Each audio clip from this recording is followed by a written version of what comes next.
Je me nomme Gilles Lapointe et j'exerce la fonction de directeur général du Cégep de Saint-Félicien. Je dirais que comme fils de la région, dans un premier temps, j'ai une relation d'amour avec la forêt. J'ai choisi de revenir en région parce que j'aime les grands espaces, parce que je suis un amateur de pêche, parce que je suis un amateur de randonnée en forêt, je suis un amateur de petits fruits. Le Cégep de Saint-Félicien a 2 autorisations de programme qui permettent de former des étudiants, c'est-à-dire des techniciens qui œuvrent dans le domaine forestier. D'un point de vue social, on sait qu'on a perdu beaucoup d'entrepreneurs forestiers qui ont décidé de se délocaliser parce qu'il n'y avait carrément pas d'emploi. D'un point de vue social, c'est aussi des familles qui décident de quitter la région. Pour le Cégep, ça veut dire moins d'étudiants.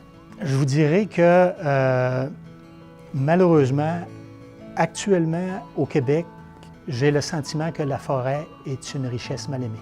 Et malheureusement, parce qu'on génère une image qui est négative, ça n'incite pas les jeunes à œuvrer dans cette entreprise-là, qui est une entreprise, je le dis, d'avenir, et on devrait inciter de plus en plus l'utilisation du matériau bois, autant au niveau commercial qu'au niveau industriel.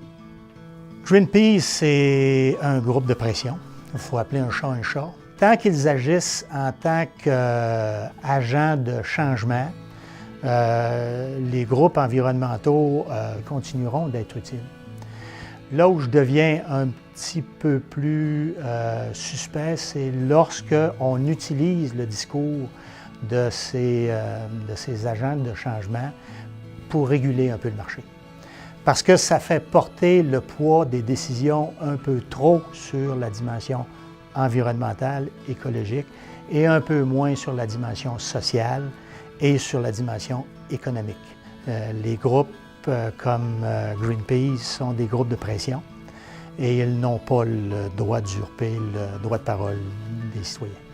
L'homme n'est pas étranger et pas exclu des écosystèmes, mais bien un acteur à l'intérieur de ces écosystèmes-là et que donc il influence l'évolution puis le développement de ces écosystèmes. On développe de plus en plus nos capacités de pouvoir le faire de façon écologique, de façon éco-responsable. C'est toujours une question d'équilibre, puis c'est une question aussi de testament pour les générations futures.